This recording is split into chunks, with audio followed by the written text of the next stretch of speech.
If you guys are fans of Power Rangers, you absolutely know these guys. If you've seen the Power Rangers bonus features we created, you've absolutely seen these guys. For those at home that don't know, introduce yourselves. Hello, my name is Shamus Kelley, otherwise known as Ryder Jetfire. I am on No Pink Spandex, the ever so wonderful podcast. I also write for Den of Geek, the website, and I'm a fan film creator, and we're going to talk about that in a minute. All right, I am Jacob Brode, Jake Brode, aka Database Ranger of Database Ranger's Power Reviews. Long-running web series now, been running since 2012. 78 episodes in the can, and been working on various other video projects as well, including a new project that I am premiering here at the convention. 78 episodes. I mean, for starters, I just have to ask, because you guys have both, you're both talented filmmakers. I want to talk about your panel on Friday was a serious success. It was all about fan films within the Power Ranger community. I want to hear about that panel and really how you guys get started creating your own material. Go for it, man. Okay, well, with regards to our panel, we were showing off clips from our recent work and discussing basically, you know, how we brought these things together, what we like to focus on to create high quality, little pitfalls you want to watch out for. Pratfalls, obviously something else you occasionally do in fan film, but if you got Bulk and Skull in your fan film, we would love that. Oh yeah, of course. Yeah. Well, I think the thing, and we were talking about this in the panel yesterday, is that while a lot of people come to, especially conventions like this, and they want to meet actors, Jake and I are much more interested in behind the scenes about the show. So for both of our fan films, we were really thinking about, we want to try to make Power Rangers, or something like Power Rangers. Like my fan film in particular is called 21 Jump Street Rangers. Those are two things that need to go together. Apparently, who knows? Jonah Hill, give me a call. But for me, it was just about combining two things that I love, and you know, the teenagers in high school, Power Rangers, it all kind of goes together. And for me, it's about, like, I want to see how we cut up that footage, right? Yeah. Because cutting up footage, it's a fascinating process. Yeah. And actually, it's like I've been doing it in one way with Power Reviews up until now, which is a review show that is also a fan series, in that we review episodes while also crafting a story that shapes around those episodes. That's brilliant. That's the character that I'm at as here is my Database Ranger character. Well, and I have a question, because you guys were talking about cutting the footage and putting that together. As a filmmaker myself, I am constantly writing and shooting in order to see the final product. Some people enjoy the writing phase, some people enjoy the on-set phase. Me, I just want to see what we've made as soon as humanly possible. Yeah. What is your personal favorite part of the process?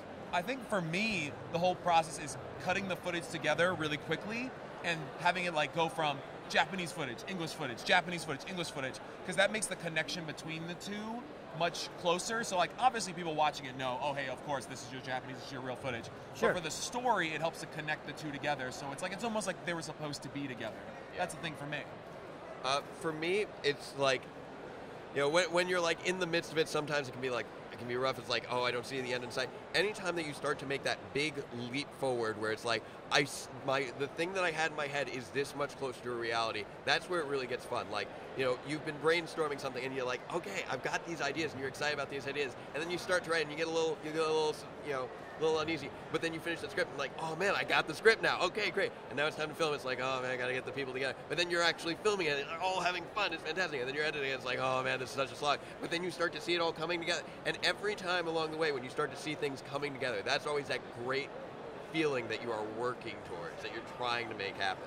And I think the thing for me, and this is just a very like personal note, anytime that I get an opening sequence done or a morph sequence, because who doesn't love that part? That's the part, those are the things that go in the YouTube compilations and get like thousands upon millions of hits. Sure. So it's for me, it's like, I got to make that. Like when I got to do my very first morph sequence, I'm like, oh, I have arrived. I have made my own thing. Well, and that brings me to my next question. Why Power Rangers? And in terms of, there are lots of fan films for all kinds of series. Why a fan film and why Power Rangers?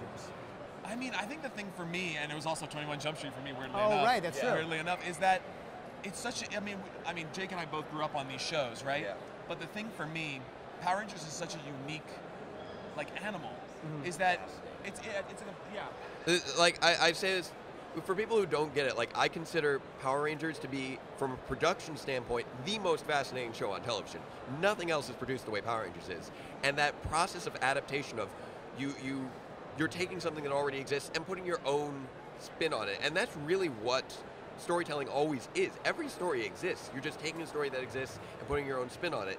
And that's doing that across cultures, across media, and that is fascinating to me, and that never ceases to be fascinating to me every single year in, year out. And that's one of the reasons I wanted to switch things up this summer with taking a little break from Power Reviews to work on the new fan film, which it's called Power Rangers Grid Defense, where we are adapting Tokumei Sentai Go Busters. So I got like my jackets and everything that I've been walking around with. That's awesome. Warfare, goggles for my villain. Like, we're going to be screening it at our. We're screening it for Saturday night as you know, in the viewing room, and it's like, that's pumped up, and I've been talking to other people who are excited for that. Yeah, and the stuff that we already got to show. The stuff we already got to show was amazing, and it was a great thing. And for me, also to answer your question as well, is that I'm sorry, I completely forgot the question. It literally just went out of my head. But why Power Rangers? Why Power Rangers? Why Power Rangers? Jeez, I was so enraptured in your answer. Why Power Rangers? I guess also for me, when I'm putting my stuff together, I like to, much like Power Rangers would sometimes do, look at the footage and say, that footage is great, but why would I want to retell the same story again just with English-speaking actors? Yeah. I'm going to just make my own story. So I would look at the footage and I'd be like, oh, here's a shot. I can combine these two episodes together. Yeah. Like, one of my proudest accomplishments is that I wanted to do a villain episode. Yeah. And it would also help because I didn't have to shoot anything because it's all villain footage. So I just cut together like 20 episodes of footage of just these bumbling villains running around. And Jake has told me many times that's his favorite episode. Yeah, that's right. Because the comedy on that you've got really sharp comedy on that one. Yeah. It's all in the you take what is happening and you're placing your own commentary on it through the dialogue, and that's awesome. A lot of fun. Yeah, for sure. So Jake, you said that this is your 5th. You've been to all 5 Power Morphicons. Yes, it is. What makes this year different, better, worse, but probably better than any other year? Well, each year I tend to. Each year has been a little bit different. It's sort of evolved for me in terms of my relationship to the convention. Because the first time I was coming just strictly as a guest, it was a huge amount of fun. First time seeing a lot of these actors, and I got to compete in the trivia. That was a lot of fun. I got to compete in the cosplay. That was a lot of fun. I I destroyed it, of course. Of course. Of course. I'm Database Ranger. That's what happened. So, but then after that, I started to get involved. You know, after I won the trivia contest the first year. And so the prize was, you get to run the trivia contest next year. Right. So I've run the trivia contest every year since then, and through doing that, I've become more and more involved with the running of the con, just helping out with the staff. And so it's slowly morphed from being this thing where, oh my God, all my people I grew up with are here, and now it's become, I'm seeing this person again, this other person again, and now I'm becoming someone who is able to help them navigate the convention themselves. And it's like, here's hey, Yellow Ranger from Wild Force, or Black or like Red Ranger from Time Force. Just guiding them to where they need to go, making the con as an enjoyable experience as ever possible. And to a large extent, it gives me a chance to give back to these people who have given me this franchise that so much shaped a huge chunk of who I am. Really. Yeah.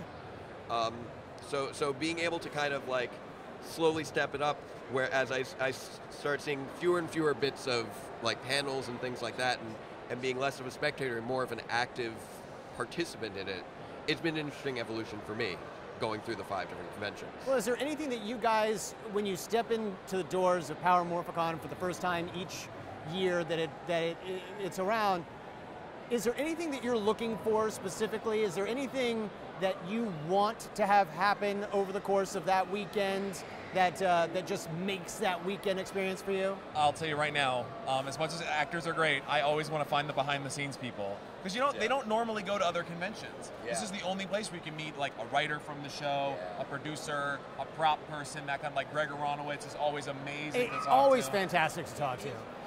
He's like a standby favorite every time. Every time. Like this time I got to talk to James W. Bates, who was a writer on Samurai and Megaforce, and he had great stories. I mean, great stuff. And all this stuff, people are always asking actors, like, why did your character do this? And they're like, oh.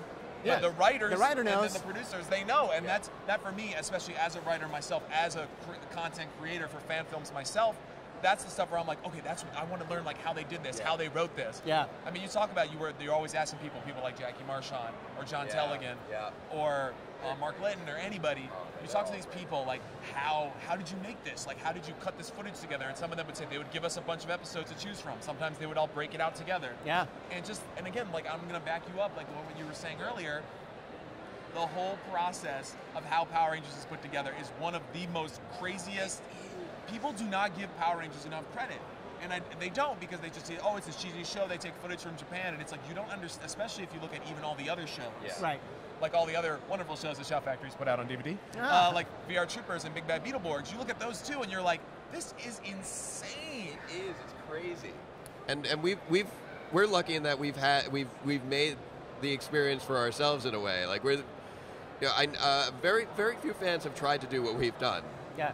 Kudos to the others who are trying. I know there are other attempts out there. Well, I have to ask then, if you were going to give advice to people who want to do the things that you've done but haven't had that opportunity, or maybe haven't had the guts to go out and try it, what advice would you give those filmmakers? Have friends and hope they like you. I mean, that's the thing, is that, like, look, if you're doing this, don't spend millions of dollars or anything like that. I mean, if you've got it, hire me, and I will make your fan film for you, Jake and I. Yes. But the thing is, have great friends, like, and you know what?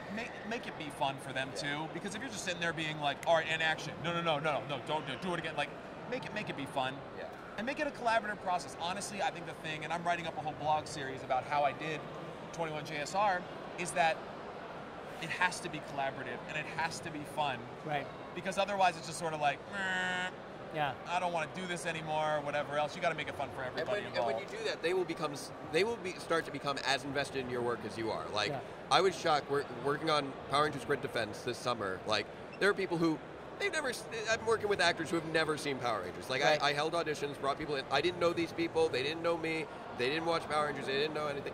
And just working together, that if you're passionate about it, that enthusiasm is infectious. Right. I have someone who had great opportunity to follow her lifelong dream this summer, and she tried to postpone it so she could continue to work on the project. Wow. She wasn't successful in postponing it, but she tried to postpone it to continue. Right. And I'm like, that's a big deal. That is a big, and that makes me feel fantastic about it makes me feel like I'm dedicating my time to something worthwhile when I know that I can inspire that in other people.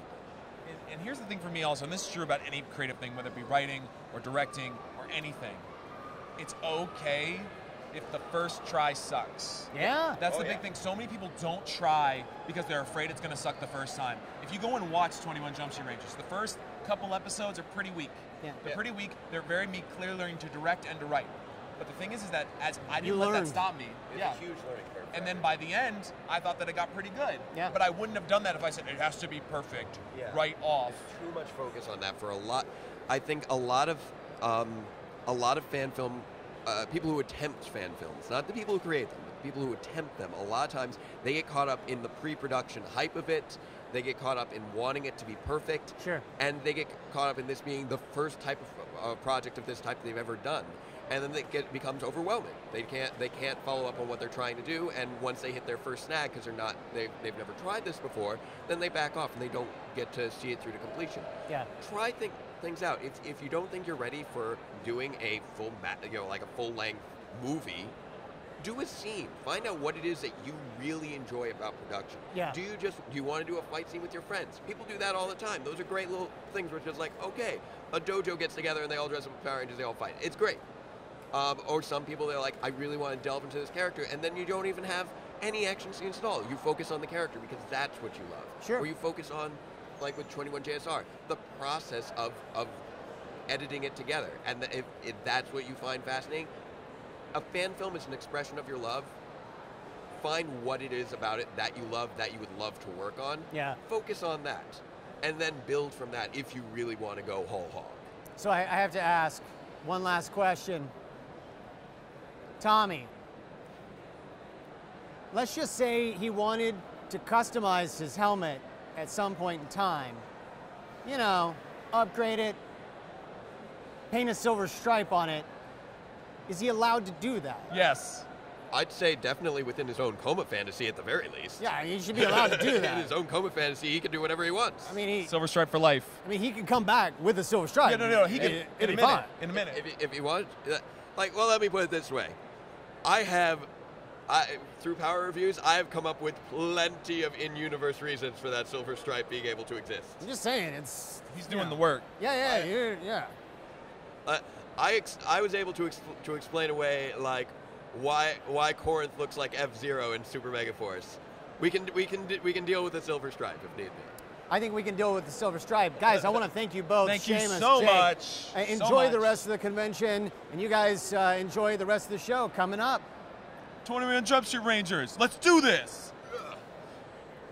Database Rangers Power Reviews and Power Rangers Grid Defense. Farewell, Ranger fans. Let the power protect you. Get to the city, Rangers, and hurry.